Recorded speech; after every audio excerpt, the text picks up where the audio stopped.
पार्थ पवारांच्या जमीन प्रकरणानंतर संतप्त अजित पवार सरकारमधून बाहेर पडणार होते। अंबादास दानवेंचा मोठा गौप्यस्फोट। दानवे खोटं बोलतायत, बावनकुळेंनी आरोप फेटाळले।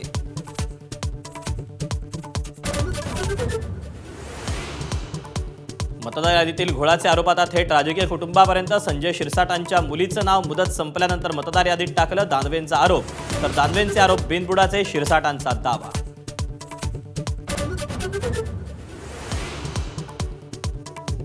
ठाकरे बंधूंच्या संभाव्य युतीमुळे कार्यकर्ते अतिउत्साहात। ठाकरेंचा सेवक तोच मुंबईचा नगरसेवक। शिवसेना भवनाबाहेर बॅनरबाजी।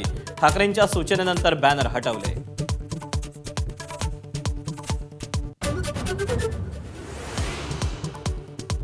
अकोल्यातील तरुणासाठी शरद पवारांची राष्ट्रवादी वधू संशोधनाच्या प्रयत्नात। लग्न जुळत नसल्यानं तरुणाचं पवारांना पत्र।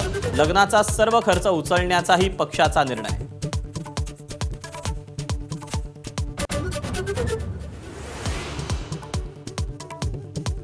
सर्व निवडणुकांमध्ये मनसे आणि एमआयएम सोबत न जाण्याची काँग्रेसची भूमिका। सूत्रांची माहिती।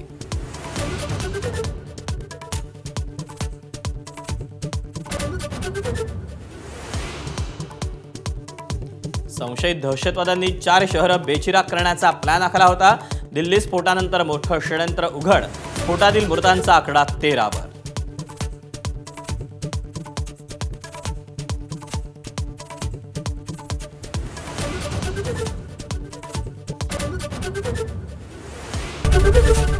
एबीपी माझा, उघडा डोळे बघा नीट।